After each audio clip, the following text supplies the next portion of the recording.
Many thanks for joining us. Remember, in studio we have Education Cabinet Secretary Jacob Kaimenyi, and we will be talking to him about the basic education regulations that have pitted him against KUPPET and NATO. Sign language interpreter, the bottom end of your screen is Meresha Owiti. Indeed. Now, the government has offered a 10-day amnesty for youth who may have been trained by the Al-Shabaab to surrender or be hunted down as criminals. Interior Cabinet Secretary Joseph Nkaiseri has ordered that anyone willing to take this offer should report to county commissioners in Nairobi, Mombasa and Garissa. And as KTN's note now tells us, parents and guardians of radicalized youth have also been put on notice.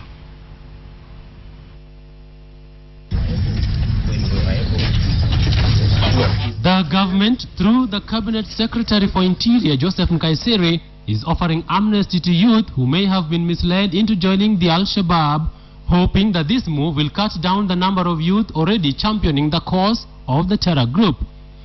Nkaiseri says there is concern that a huge number of young men and women have recently been recruited to join the Al-Shabaab, that the youth have received training that has instilled murderous terrorist ideology that targets fellow Kenyans. And the man in charge of the Interior Docket now says some of the youth trained by the terror group have since returned home but are eager to dissociate themselves with the Al-Shabaab ideology. Nkaiseri has said that any such youth lured by the Al-Shabaab should surrender themselves within 10 days to national government offices.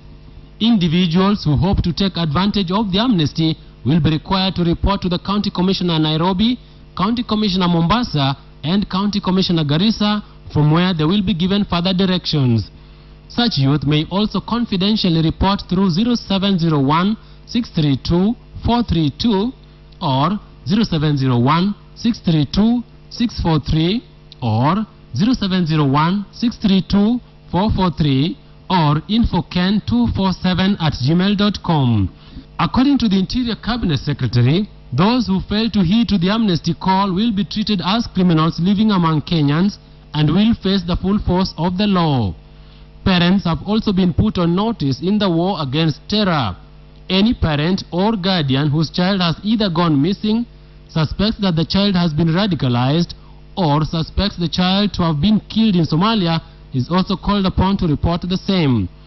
Failure by parents to report will lead to presumption that they are aware and condone or are party to the terrorist training with attendant criminal consequences, according to Nkaiseri. Nkaiseri says the government will now put in place mechanisms to rehabilitate such youth and those who are vulnerable to exploitation and radicalization. It is hoped that such measures that will include de-radicalization programs and working with the relevant government ministries and departments will provide training and alternative source of livelihood. Now, KTN Prime.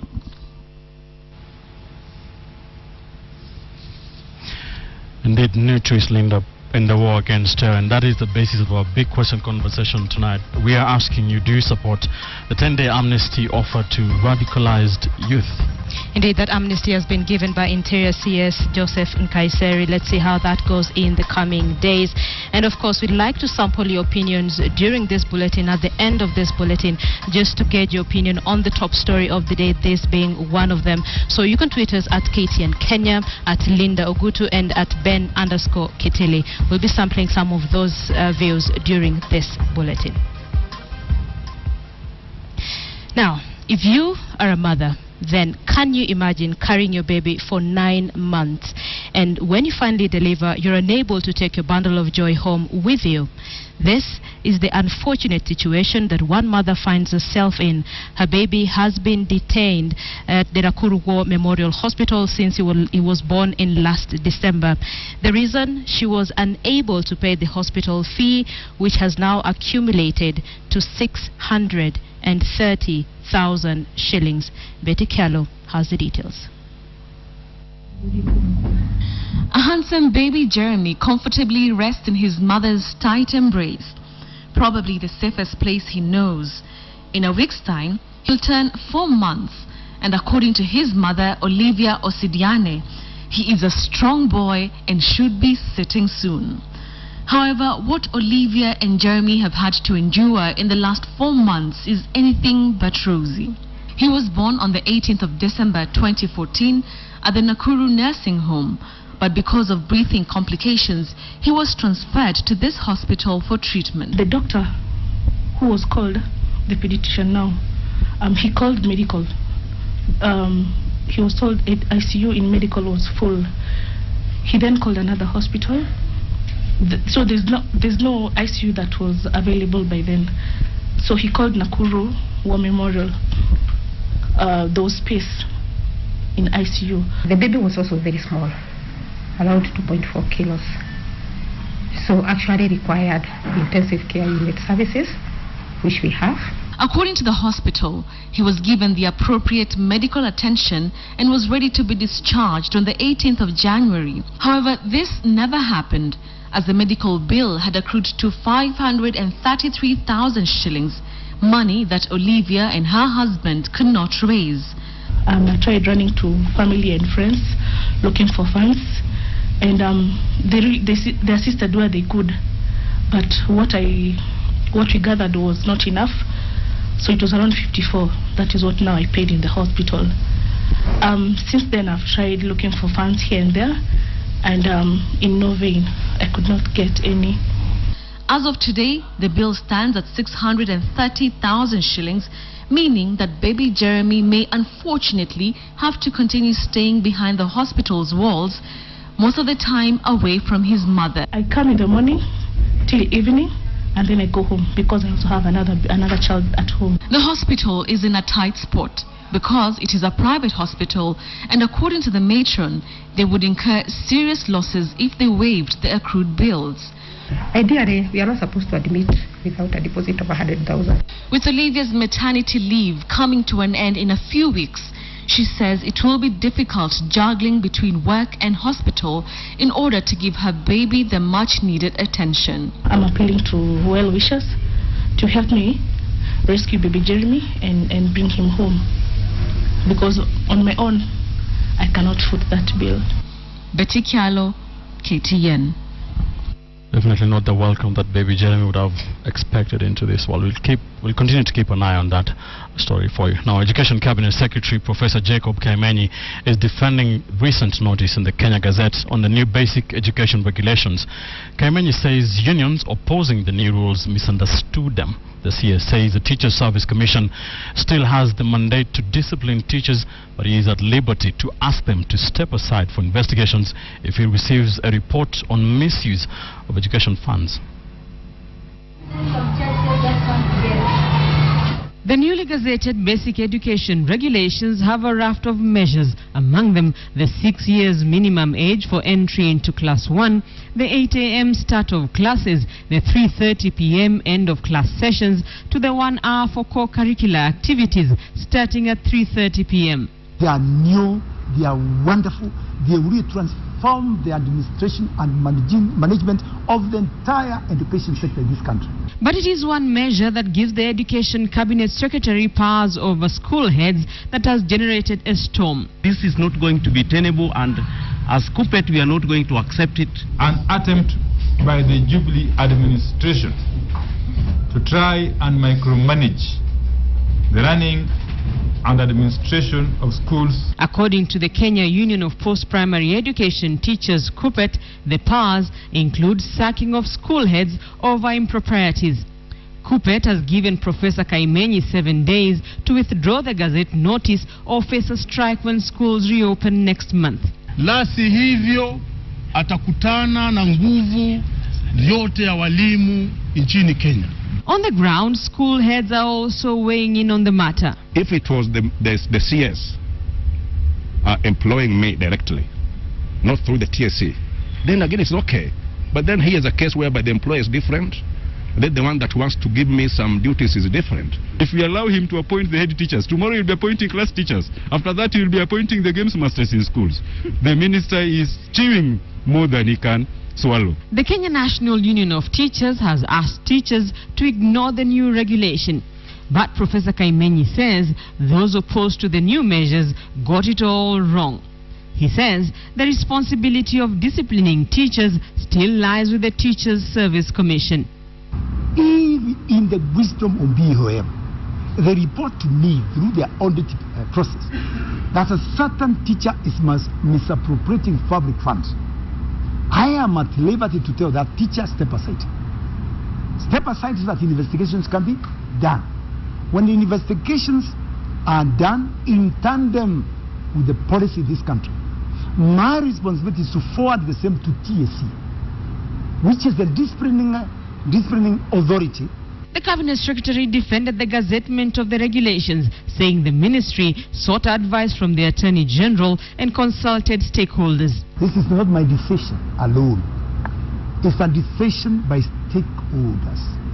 And if one or two stakeholders not support what the majority are saying, then the best we can say is really to plead for them to understand what the majority of Kenyans want. It is not the first time the Education Cabinet Secretary is locking horns with teachers' unions. With the new regulations already gazetted, the unions may just be beginning their battle over the management of schools. Rita Tinina, KTN. You're watching KTN Prime. We thank you for staying with us. On the backdrop of that story that has been done by Rita Tinina, let's see if we can clear the air just a little bit for you to understand what's going on. In studio, we have Education Cabinet Secretary Jacob Kaimenyi to clear the air and help us understand what is going on. Waziri, thank you for joining us on KTN Prime. And we're focusing on the basic education regulations. What powers do they give you? Thank you, Linda. May I try to clarify one thing? Yes. First of all, the rules and the regulations which were gazetted on the 8th of this month were born out of extensive consultations with key stakeholders as per the law. KUPPET and KNUT participated in the consultations. And to be specific, we had 4 meetings, and one of those meetings I chaired. KUPPET and NAT were represented. By and large, we agreed on all those clauses. The only contentious matter was the definition of who is the end of an institution. Finally, the stakeholders, through a consensus, defined the end of an institution as follows. A teacher,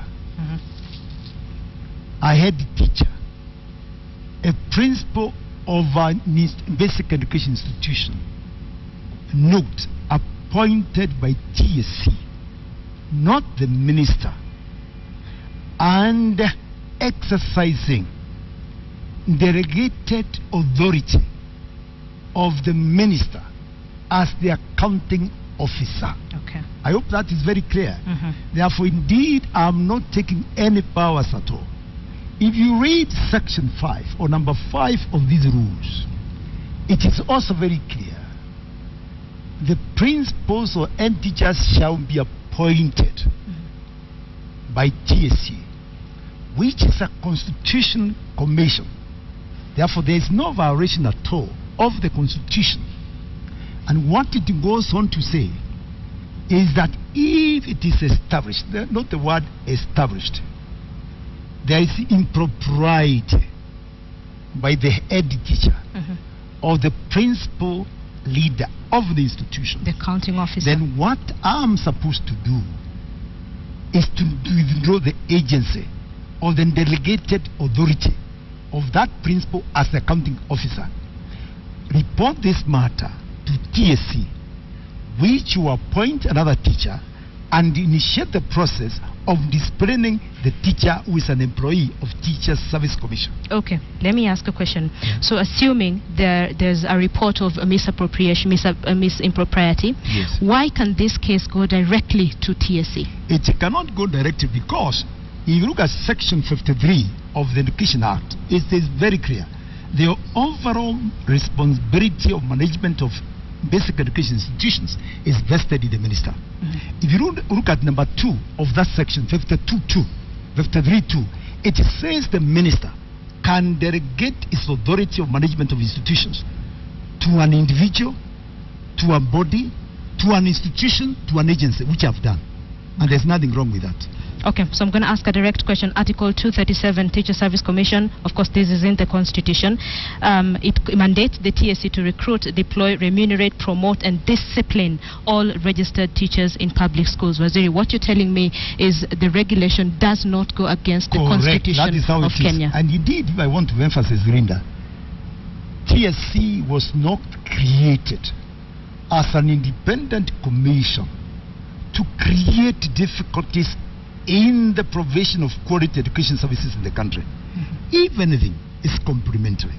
If you look at the TSC Act itself, TSC is supposed to advise the minister. Now, when you say it is supposed to advise the minister, what does that mean? It means we must work together in the interest of the children of this country. The moment we disagree, the moment we fight, it's like two bulls fighting. And the grass is the children of Kenya, which in my view is not correct. So we must work together, and the deed must be seen to be working together, which we are doing. Both NAT and Kupetas have given you 7 days in which they expect you to revoke this regulation. Are there chances that probably you could revoke this and engage them in new set of negotiations? Let me say this, Linda. It is in our constitution. As per our constitution, anybody has a right to an opinion. So Kupet, Kemiti and any other Kenyan has a right to a certain opinion. The biggest question is, are they right or wrong? And for me, if you ask me, again, my opinion, I don't think they are right. Because Linda, as I've already said, we met 4 times with these people. They were there. So basically the allegation that they're making that they were not consulted is not true. It's not true. Absolutely. They were consulted. And as I've said severally, if you differ with other stakeholders and you're in the minority, common sense demands that let the majority carry the day, because they are likely to be correct, they are likely to be true. It cannot be the case that you all agree 100%, Linda. You know that's not possible. But as long as the majority, as long as there's consensus on the direction we should take in the governance structures of our country, so be it. Waziri, they may be in the minority, but you do realize they have indicated that if you do not revoke this, then they will call for an industrial action. And this is exactly what I'm trying to tell you, Linda. Our constitution provision is very clear. You can picket, you can go on strike. There's nothing wrong with that. But I want to advise them, because I cannot stop them from going on strike. These are my brothers and sisters. I want to advise them this. Since we have consulted as per the law, and the majority of stakeholders are in consensus, particularly the clergy, if you go, especially the Catholic Church, even the Muslim community, since they're in concurrence with what you are doing, including the private sector, it is in the interest of this country, of industrial peace, not to go on strike. Okay, Waziri, thank you for sharing your opinion on this, but stay with me because I understand on the line we have Wilson Sosion, NAT Secretary General. Bwana Sosion, thank you for calling in. You've listened into what the Waziri had to say. What are your thoughts on some of the things he has had to say here? Because he says NAT and Kupet were consulted before this regulation was gazetted. Indeed, the process was mishandled, and this the minister should admit. When he brought a bunch of county directors to shout at us and to force a process, then that is not consultation. Even if consultation was substantive and done as the minister is alleging, the regulation should have gone through a further due process of the CIC. We have raised this matter. We disagreed. And Teacher Service Commission took a strong position, similar position, because of violation of the Constitution. And we are under duty to protect the Constitution. And we agreed in those meetings that we were going to have further discussions with the Ministry of Education on several clauses, not just one. And indeed, we did write to CIC. And because this is a major constitutional matter, and CIC is vested with that responsibility. And CIC wrote back and cautioned and copied the Cabinet Secretary that it would be unconstitutional for him to proceed and gazette the same unless the same regulations were taken through the Kenya Law Reform Commission and also the CIC, which the minister has done it without consideration of those other critical institutions. What the minister is doing is to bring confusion one after the other. And where we are at the moment, we no longer have interest in Kaimeni because the stakeholders to him is some few individuals in the civil society and some people masquerading as parents. Kaimeni should open up and work with everyone. That is Mr. Sosion, hold on. And, yes. Mr. Sosion, hold on. Let me see if I'm getting what you're trying to say. You're saying these regulations were gazetted before there was consensus from all stakeholders. Exactly. Exactly. The regulation should have gone through CIC, it should have gone through the law reform, it should have even been notified to the Education Committee of Parliament. And the Cabinet Secretary did not do it. And therefore, there is no consensus. Absolutely. Okay, Sosion, please clarify something for me because I'm speaking to Waziri and he says the basic education regulations do not give him the powers to sack primary or secondary school head teachers. And that is what he wants to do exactly. He wants to limit the tenure of head teachers and principals to 5 years and 15 years. He wants to have the power to sack, to hire and fire. If you will read in detail, it is actually the regulations is giving the Cabinet Secretary powers which are not donated to him, even in the basic education regulations itself. It originates from nowhere. So therefore, we are contesting what is genuinely right, and we have consulted extensively, both constitutional lawyers, the rights institution, and we think what the minister is doing is unconstitutional. And any government officer who really is trying to muscle the rights of citizens and work against the Constitution, then definitely that is a bad public office, and that is why we are not just calling for the degazettement of the same. We are calling for the sacking of the Cabinet Secretary. If it doesn't, there will be chaos in the sector. Sosion, hold on. Sosion, just hold on. The Waziri is here in studio with me. Waziri, perhaps you'd want to respond to some of... Yes, please. Again, I want to repeat what I've said. No amount of misleading the public by the union will open board. I get the impression that my brother Sosion has not read the rules and regulations at all.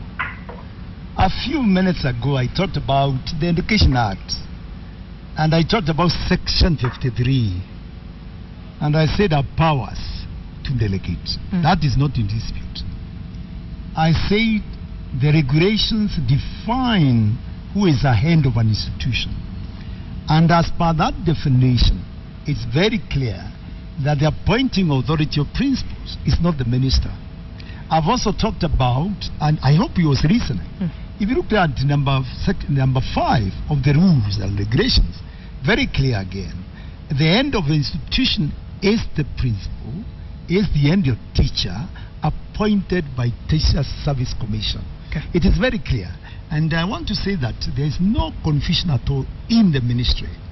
And when he gives the impression that the law, again you look at the law, if you look at the Education Act, there is nowhere where it is written or specifically the minister shall consult so and so. It just says the minister shall draft or come up with the regulations in consultation with his key stakeholders.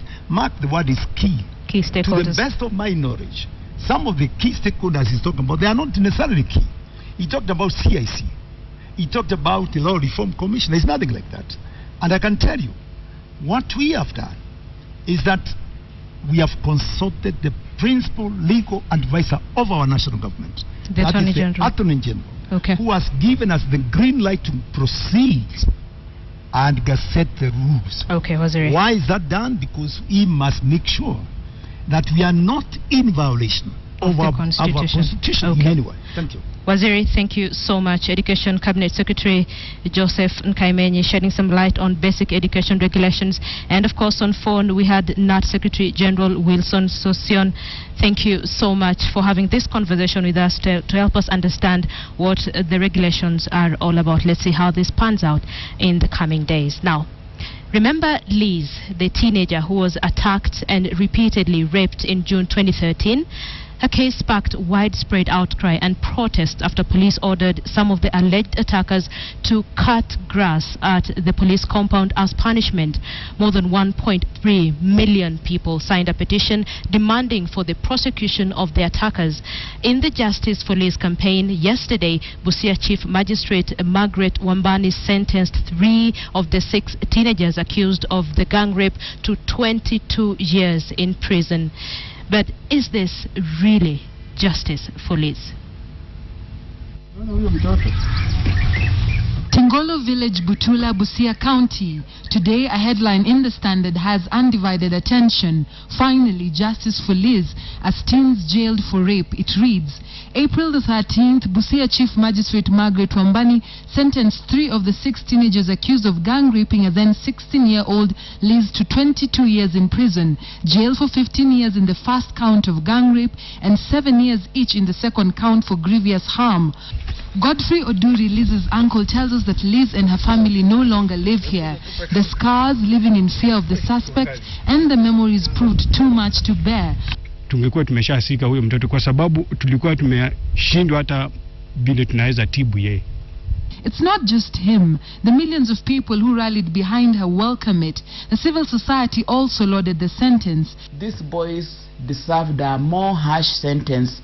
One, after this crime, they ran away, and it has costed the people. Liz's mother is happy with the outcome. Speaking to the press, she says, and I quote, "There were those who said that my daughter fabricated everything, and we even lived in fear of attacks from the suspects and their families. At least justice has been served." After the sentence, Weekly Fokute, lawyer for the accused, applied for a stay of the sentence pending the appeal. After the sentence, Weekly Fokute, lawyer for the accused, applied for a stay of the sentence pending the appeal. He says it's not fair. The bar was raised too low, and the burden of proof shifted from the prosecution, who ought to have proved their case beyond any shadow of doubt, as expected in criminal trials. The Director of Public Prosecutions, Keriako Tobike, now says the verdict was lenient and failed to reflect the nature and the gravity of the horrific circumstances under which the offenses were committed and the magnitude of the harm suffered by the victim. Liz's life will never be the same. She is still recovering, rebuilding her life even within the confine of a wheelchair. Justice, 2 years later, may seem delayed and others argue denied. But for Liz, at least it has come. Dorcas Wangira, KTN. Right. Suspended Kenya's High Commissioner to Tanzania, Chirau Ali Mwakwere, was today grilled by detectives from the Ethics and Anti-Corruption Commission over claims of irregular acquisition of houses belonging to the Kenya Railways Corporation. Mwakwere denied having been a beneficiary of the corporation's houses under the tenant purchase scheme while serving as Transport Minister in 2006. Chirau Ali Mwakwere is very clean. I've never committed such crimes. I've never sold Kenya Railways houses. I've never owned a Kenya Railways house. I've never bought a Kenya Railways house. I've never rented a Kenya Railways house. If anything, they should be grateful that I took care of the assets as the Minister for Transport between 2005 and February 2010. Soon I'll find out, because I have to know the person who wrote this. It's a human being who did it. It could be political, it could be sheer malice, it could be anything, really. I'm baffled, but I'm pleased I've had the opportunity to expound on the same. I cannot simply conclude that it's political, because nobody can destroy Zipapa politically.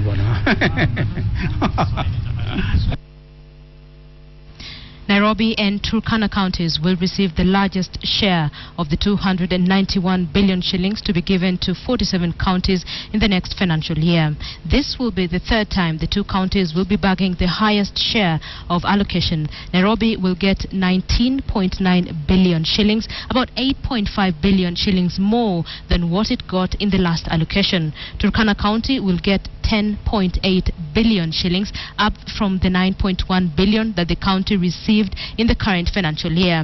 Kakamega, Mandera and Nakuru counties closed the top 5 county allocations with figures of 10.08 billion, 9.3 billion and 9.06 billion shillings respectively.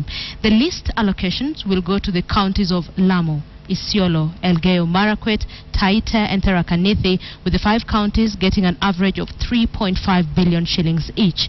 Lamu is the smallest of the 47 counties, and with the least population, the sharing of the revenue is contained in the proposed county allocation of Revenue Bills 2015 as prepared by the National Treasury. Although Nairobi received the highest allocation in the current and last financial year, it recently ranked among the lowest spenders on development in a World Bank report, compared to Turkana, which spent the largest share of its allocation on development projects. Linda shall continue to scrutinize the budgets of these 47 counties. Indeed. From the 2015-2016 financial year, which begins on the 1st of July. Now, the government has offered a 10-day amnesty for youth who may have been lured into joining the militia group Al-Shabaab, and we are asking on a big question: do you support the 10-day amnesty offered to radicalized youth? Abdikadir Aden on Twitter says the government should give it a second thought, yes, or have alternatives to accommodate those who surrender. Orango Rogers says this is where we lose the game. Those are very people who turn against us. Lilian Bogonko says 10 days is too long. Within 2 days after that, smoke them out. Borumu here says, I support that may be a major move in the fight against terror and radicalization. And Laban Kwama finally asks a question here: since when did the fierce Jubilee government start negotiating with terrorists? Well, those are your opinions. Keep tweeting us, because we'd love to share your opinion on this amnesty by Interior Cabinet Secretary Joseph Nkaiseri. You're watching KTN Prime. Many thanks for staying with us. We'll take a quick break. We'll be back shortly with more news. Stay with us. Welcome back. Now, human rights groups are up in arms after the government froze their accounts and those of some money remittance providers last week. Now, KTN's Najma Ismail has been following this story, and she tells us of how the move has directly affected the lives of several families, particularly in Nairobi's Eastleigh estate. A spot check by KTN in Nairobi revealed that quite a number of families now consider themselves grounded. Some Somali residents in Eastleigh say they have been hit hard by the closure of the hawalas, since most of them send and receive money through the MRPs. They claim that they use them more since it is affordable to many. There is more problem. We are affected morely. So if you see, the most Somalis are waiting a remittance from the abroad, and they are waiting till the Kenyan government announced to close these remittances. Ben, my brother who is in United States of America, he was sending me some money, and I can't able to get the money right now. So it's affected me total 100%. The Kenya Human Rights Commission added its voice today and faulted the government's move, asking the Inspector General of Police, Joseph Boynet, to immediately unfreeze the accounts of Muhuri and Haki Africa, since the human rights bodies are not involved in any terrorist activities. The Kenya human rights community is extremely concerned about the decision to freeze the accounts of 2 human rights organizations, Haki Africa and Muslims for Human Rights, Muhuri, in the aftermath of the terrorist attack in Garissa. The Inspector General has listed 5 organizations under a list titled, quote-unquote, list of terrorist organizations. On their part, Haki Africa said that it was unfortunate that the government associated them with the terror group. Speaking at the CID headquarters, where the rights group presented themselves for grilling, Managing Director Yusuf Abubakar said the police did not follow the correct procedure before shutting down the accounts. Cannot transact certain businesses. As an organization, we have tax obligations. We have to pay as you earn, we have to pay NSSF, we have to pay NHIF. Last week, Inspector General of Police Joseph Boynet gazetted 85 names of people and organizations suspected of having links to terrorism. Najma Ismail, KTN. Let's cross borders now and go to Nigeria. Imagine going an entire year without seeing your child, not knowing where they are or how they are doing. Imagine your government promising to find your child, claiming to know where they are but never finding them. Over 200 families in northern Nigeria have watched an entire year go by, each day coming with a new promise of finding their kidnapped girls.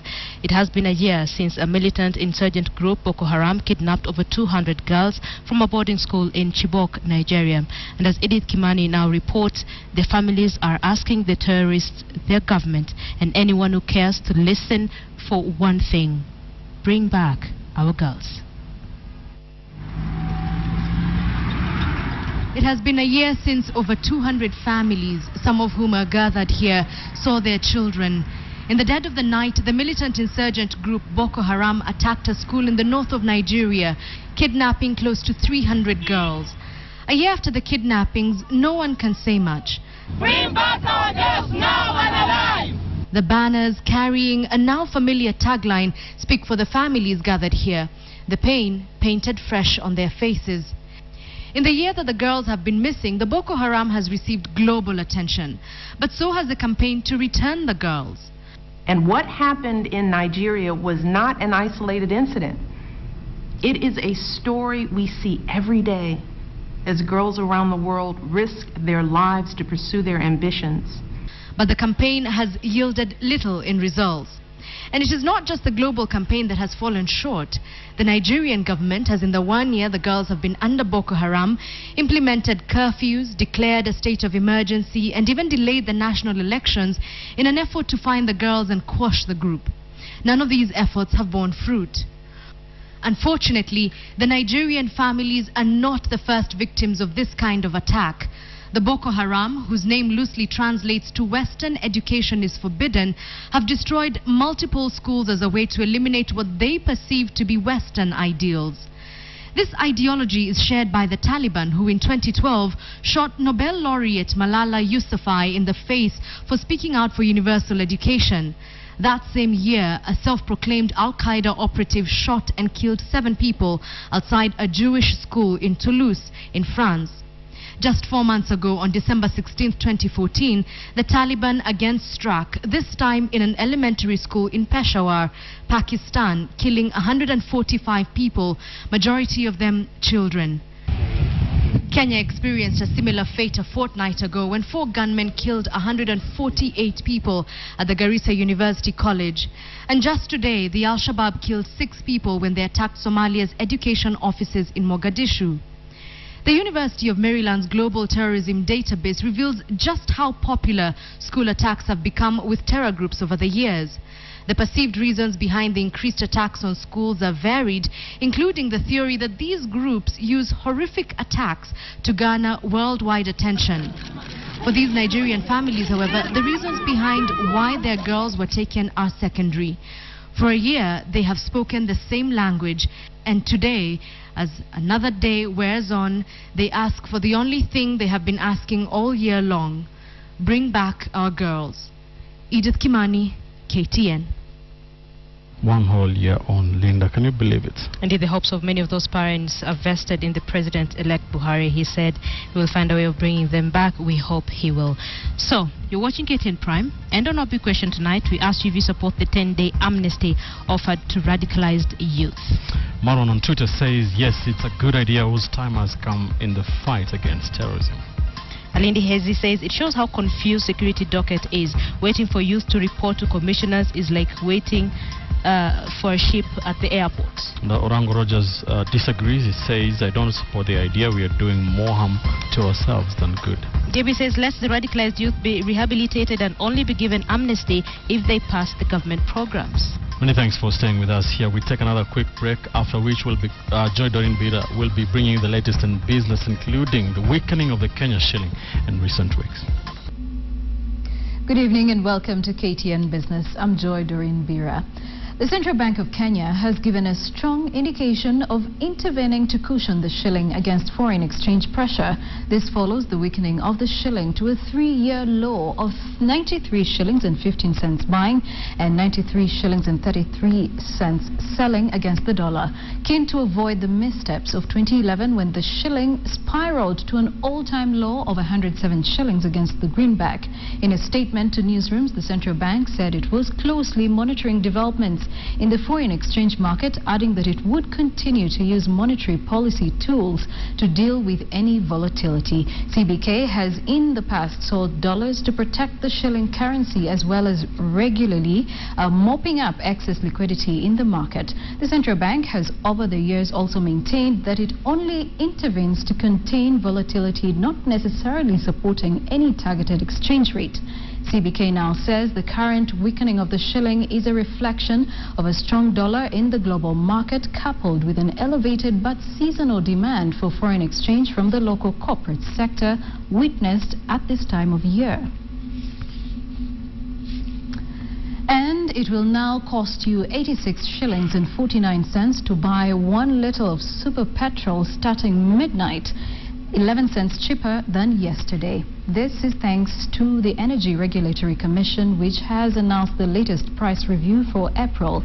But consumers will have to dig deeper to pay for diesel and kerosene following an upward review of the prices. And as Adelaide Changole now tells us, this has not earned the ERC many friends.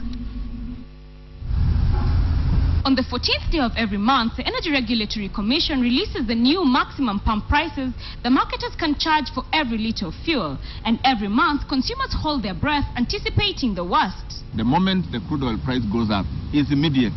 But when it goes down, it takes a lot of convincing for them to bring down the prices. Afadhali tuangalie hiyo maneno ya mafuta, angalau hiyo bei fika angalau 70 hivi. And this has seen the Energy Agency come under fire for what Kenyans perceive as a failure to properly protect them from unscrupulous fuel marketers. It is like there is a cartel within themselves which is working to benefit themselves but not us, we Kenyans. But this month, the ERC had a surprise up its sleeves. While the whole country awaited another steep increase in prices, the ERC announced an 11-cent decrease in the price of super, a 1 shilling and 28-cent increase in the cost of diesel, and a 1 shilling and 46 increase in the price of a litre of kerosene. And this despite a marginal increase in crude oil prices and a weaker shilling. The increase is not sufficient enough to really cause a drastic impact on things like inflation or increase the cost of public transport and so forth. But Kenyans have raised issue with the ERC and the formula used to price fuel, saying it did not allow adequate transmission of the benefits occasioned by lower crude oil prices, but was very quick to adjust upwards when prices rise. The lower the price of fuel, the more the economy is likely to grow, especially with the line with the crude oil prices and what's happening out there. However, analysts say the formula has a fixed cost of 45 shillings and a variable cost which limits the elasticity of fuel prices. I think the formula is actually very well designed if you think about it, because at high prices you don't want the consumer to feel that much, and at low prices you want government to potentially collect more money. The news comes as the Energy Agency rolls out a campaign to educate the public on the petroleum pricing formula, following criticism from the World Bank that Kenyans have only enjoyed 39% reduction in fuel prices. The ERC says the World Bank relied on crude oil prices to arrive at its conclusion, rather than the price of refined products, which has different market dynamics. Using this parameter, the ERC says the drop in prices in Kenya is commensurate to that in international markets. Adelaide Changole, KTN Business. China Southern has announced plans to operate 3 weekly flights on the Nairobi-Guangzhou route. The move by China Southern seeks to add capacity between Kenya and China as the two countries continue to cement trade ties. National carrier Kenya Airways has a code-share agreement with the Chinese airline, and the move will increase the total frequencies on the route to 10 flights weekly. Through the code-share agreement, the two airlines will be able to sell seats on the flights operated by the partner airline, and the flights are expected to start in August, making it the first Chinese airline to operate direct non-stop flights to Nairobi. The move comes amid increased bilateral relations between China and Kenya in a bid to increase travel frequencies between the two countries. China Southern, which ranks first in Asia and third in the world in traffic volume, boasts of the the most intensive network. In Asia, passengers using the airline will also benefit from easy and quick connections to other destinations in China, Japan, Korea, and Australia. The carrier will provide direct competition to Kenya Airways, which launched its flights to Guangzhou in 2013. Our company began to transform its strategy from domestic network-oriented to international network-oriented. Our target is to go global and to construct a new hub in Guangzhou Airport to connect China with the whole world, and also will be the first Sino-Africa flight that operated by Chinese carriers.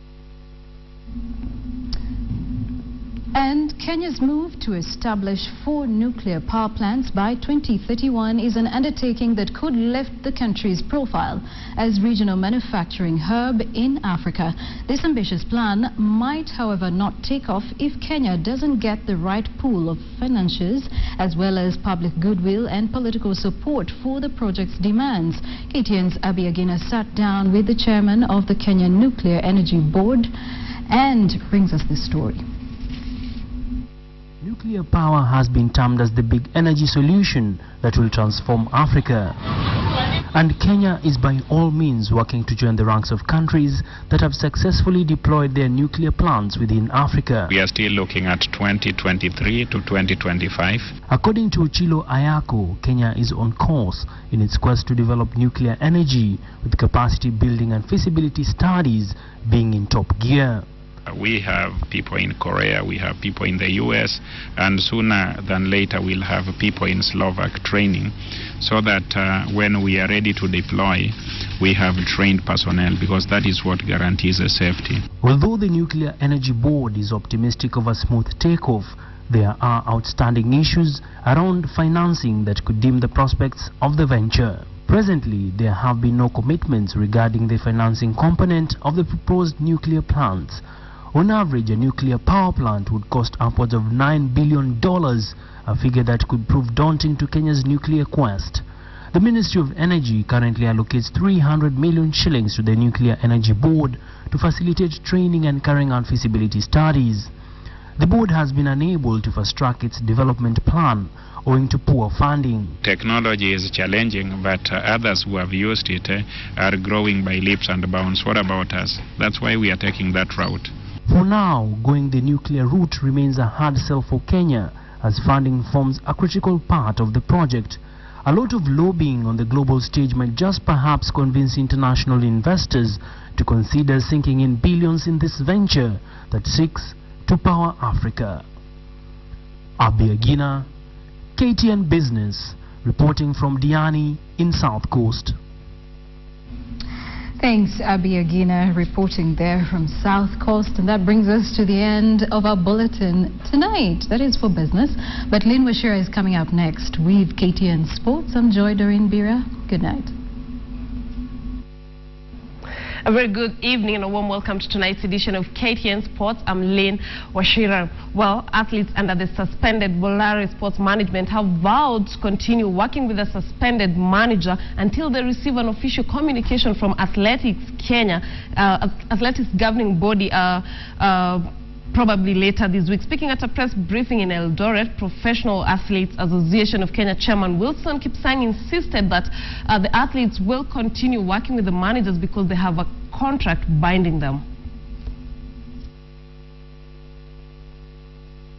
Despite Athletics Kenya stating that all athletes under the suspended Rosa and Volare sports management companies should look for alternative managers or be managed by the federation, athletes have insisted that they will continue to honor their contracts under their respective managers. Working with the IF and the meat promoters like the Diamond Leagues and so forth to agree on the modalities of how we are going to manage these athletes so that they don't miss competition. At the moment, there is no official communication to our managers. So it means that the contracts that we have between the athlete and the manager still exists. Athletes under the Volare Sports Management, which is under the stewardship of Dutchman Gerard van der Veen, held a press conference in Eldoret where the Professional Athletics Association of Kenya chairman Wilson Kipsang accused Athletics Kenya of being inconsiderate of the country's top runners. Failure to communicate to athletes by tabling facts and evidence that led to this verdict proves to the world that Athletics Kenya handles matters unprofessionally and takes us for granted by running away from the reality of doping and focusing extreme cover-up. Elsewhere, athletes under the Rosa management held a closed-door meeting in Kaptagat to forge a way forward as they wait for the management to issue its official stand early next week. Meanwhile, two-time Boston Marathon champion Moses Tanui has accused Athletics Kenya of subjecting elite athletes to unnecessary crisis on a crucial World Championships year. I'm not in support that if they are doing wrong things, but they should be heard and be called and be interrogated and know exactly where is this doping comes from. The two athletes' management companies are expected to be out of operation in the country for the next 6 months to pave way for investigations into the increased number of doping cases in the country. And moving on, Kakamega Boys High School beat St. George's 32-0 in rugby, while hockey defending champions Narok Boys were first off the blocks with a 1-0 win over Kangaroo at the Brookside Secondary School games, which got underway in Nakuru today.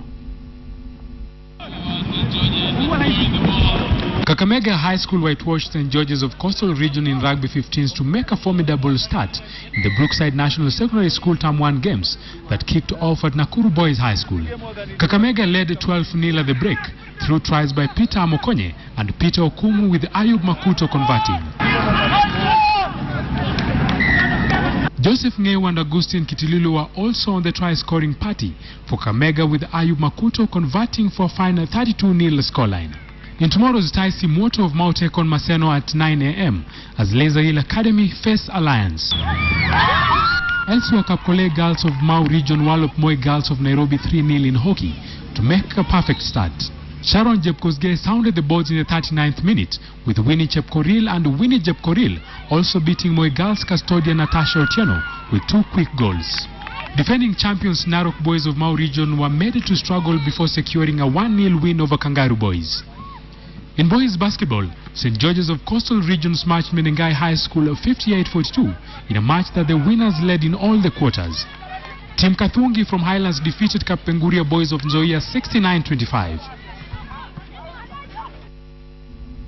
And well, in the early 90s until mid-2000, bodybuilding was one of the most followed sports in the country, with local championships like Mr. Mamba and Mr. Kenya attracting a huge fan base. For over a decade now, the sport has been on its deathbed. The newly elected office bearers hope to revive the sport. In the 90s, bodybuilding was one of the sports that attracted a huge following. Kenya was a regional bully in bodybuilding. Before, the sport was relegated to the back burner and bodybuilders retreated to the gym merely for physical fitness. Way back in 2005, we had some wrangles within the federation. This came about because of corruption. The current office bearers remember over a decade ago with nostalgia, when Kenya's bodybuilders reigned supreme within the region. To all Kenyans that thought that this sport had gone down, this is the time to watch this sport back, because it's going to be one among the biggest sports in this country, because it's not only about bodybuilding, it also entails fitness. Tusahau yaliyopita. Ya ni 2015 bodybuilding inarudi na swag mpya. Different camps have emerged in an effort to take over the sport. The federation is now facing an uphill task to revive a sport that took a beating from 2005 to date, and they hope they will steady the ship. We empowered our branches to hold their events there, as long as they get an authority from the national office. There will be a Mr. and Mrs. Nairobi Bodybuilding Open Championship on the 9th of May, and the organizers hope the championship will act as a springboard for the once dormant federation. Hassan Juma, KTN Sports. Well, now you know where to be on the 9th of May, and that's the sport tonight. I'm Lane Washira. Have a very good night. Many thanks for staying with us. Before we wind up KTN Prime tonight, reminder of a big question tonight. It is about the amnesty offered by the government to Kenyan youth who may have been radicalized into joining the Al-Shabaab. We were asking, do you support that 10-day amnesty? Okay, let's see if you can sample some of your views. Sheo Sheba says, look, Kenya can't be a state where offenders aren't punished but requested to do things. Radicalized youth are lethal. Rosa Tandi asks, amnesty to Al-Shabaab, why are we negotiating with terrorists? At Dreamberia says, just thinking out aloud, why would I offer myself up when it's very clear the security agencies do not even know of my existence? Good question, Linda. And Matthews Obwana says, I support the information from them will be valuable in combating terrorism. All right, those are your opinions on our big question tonight on whether or not you support the 10-day amnesty offer to radicalized youth. Let's keep this conversation going even on social media. My name is Ben Kitili. Have a wonderful night. Sleep well. We'll see you tomorrow. I'm Linda Ogutu.